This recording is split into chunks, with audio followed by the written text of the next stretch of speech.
తెనాలిలోని శివాజీ చౌక్ లో గల కాళీమాత దేవస్థానం వద్ద తెలుగుదేశం పార్టీ 43వ ఆవిర్భావ దినోత్సవ వేడుకల్ని టీడీపీ సీనియర్ నాయకుడు మాజీ కౌన్సిలర్ గుమ్మడి రమేష్ ఆధ్వర్యంలో నిర్వహించారు. ఈ కార్యక్రమానికి సీనియర్ వైద్యులు డాక్టర్ పాటిబండ్ల దక్షిణమూర్తి ముఖ్య అతిథిగా పాల్గొన్నారు.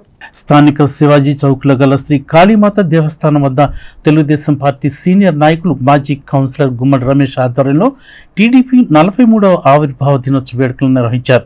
ఈ కార్యక్రమానికి ముఖ్య అతిథిగా పాల్గొన్న డాక్టర్ పాటిబండ్ల దక్షిణమూర్తి జెండా ఆవిష్కరణ చేసిన అనంతరం టీడీపీ వ్యవస్థాపక అధ్యక్షులు నందమూరి తారక రామారావు విగ్రహానికి పూలమాలలు వేసి నివాళి అర్పించారు.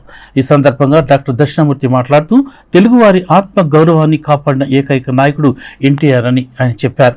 గుమ్మడి రమేష్, మాదల కోటేశ్వరరావు మాట్లాడుతూ తెలుగుదేశం పార్టీ వచ్చిన తర్వాతే సమాజంలోని పేద, బడుగు, బలహీన వర్గాల వారికి సంక్షేమం లభించిందని అన్నారు.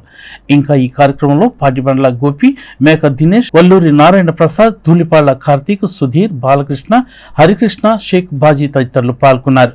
ఇదే విధంగా మారిస్పేటలోని 24వ వార్డులోని శాంతినగర్లో పినపాటి రవీంద్ర, చల్లగాలి శివశంకర్ రాజు, పండితపు దుర్గల ఆధ్వర్యంలో టీడీపీ ఆవిర్భావ దినోత్సవ వేడుకలను నిర్వహించారు.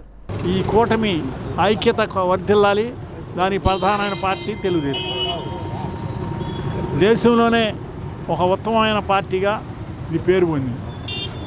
రామారావు, చంద్రబాబు నాయుడు గారుల గొప్పతనం, కార్యకర్తల దీక్ష, దేవుడు ఆశీస్సులు, ఇవన్నీ తెలుగువారి ఆత్మగౌరవం కోసం పార్టీని స్థాపించి మరి ప్రపంచ దేశాల్లో తెలుగువారికి ఒక గుర్తింపు తీసుకొచ్చారు.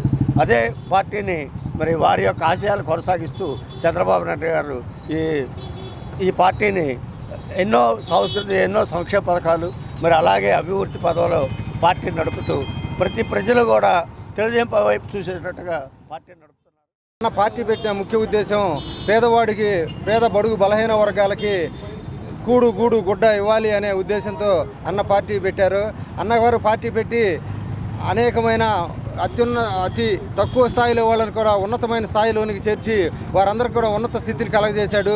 బాలయోగి గారు కానీ, అబ్దుల్ కలాం గారు కానీ, వీళ్ళందరూ కూడా, రాష్ట్రపతి గారు, వీళ్ళందరూ కూడా అత్యున్నతమైన స్థితిని కలగజేసిన అది తెలుగుదేశం పార్టీ అవుతుంది.